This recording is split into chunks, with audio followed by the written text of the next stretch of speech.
नक्सली कौन हैं, कहां से आए और हमारे देश में पनपे कैसे? इन सवालों के जवाब हैरान कर देने वाले हैं। नक्सलवाद की शुरुआत 1970 के दशक में पश्चिम बंगाल के नक्सलबाड़ी इलाके में किसानों के विद्रोह के साथ हुई। नक्सलबाड़ी से शुरुआत होने के कारण ही ये हिंसक नक्सलवाद के नाम से बदनाम हो गया।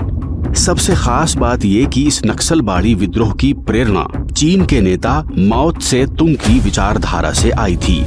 उस समय नक्सलियों का मानना था कि भारत में भी माओवादी तौर तरीके से हथियारबंद किसान क्रांति के जरिए सत्ता पर आसानी से कब्जा किया जा सकता है। नक्सलवाद का मूल कारण विकास की कमी नहीं है, बल्कि रूस और चीन से उधार में ली गई यही हिंसक विचारधारा है। ये कहना कि गरीबी से माओवादी नक्सलवाद फैला सरासर गलत है, बल्कि सच्चाई ये है कि नक्सलवादी आतंक के कारण ही गरीबी बनी रही। नक्सलवाद का एकमात्र एजेंडा है देश में वैक्यूम खड़ा करना, देश के असंतोष को हथियारों के माध्यम से दिशा देना। स्टेट का वैक्यूम, गवर्नेंस का वैक्यूम, संविधान का वैक्यूम, सिक्योरिटी का वैक्यूम, और इसे हासिल करने के लिए बेहिचक भयानक खून खराबा कराना। नक्सलियों का लक्ष्य एक ही है, वोट की जगह बुलेट से शासन पर कब्जा करना।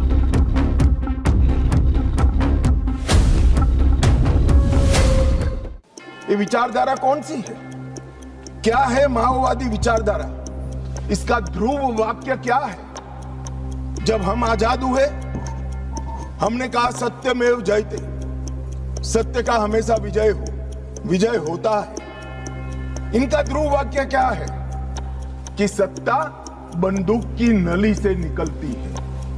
ये इनका ध्रुव वाक्य है। और वहां सत्ता शब्द का बहुत महत्वपूर्ण स्थान है।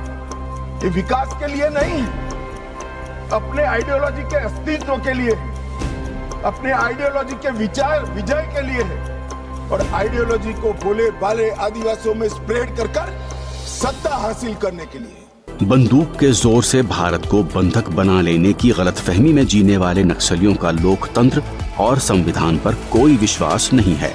ये मानते हैं कि दीर्घकालीन युद्ध ही उनकी विचारधारा को फैला सकता है। रेड कॉरिडोर के जनजातीय इलाकों से लेकर राजधानी दिल्ली में सत्ता के गलियारों तक नक्सलियों की रणनीतिक घुसपैठ इतनी गहरी थी कि 2014 से पहले तक आमतौर पर मान लिया गया था कि भारत से नक्सलवाद कभी खत्म ही नहीं हो सकता। देश के करीब करीब हर बड़े राज्य का बहुत बड़ा हिस्सा माओवादी आतंक की गिरफ्त में था। लेकिन साथियों, बीते सालों में देश ने इस स्थिति को बदलने का संकल्प लिया।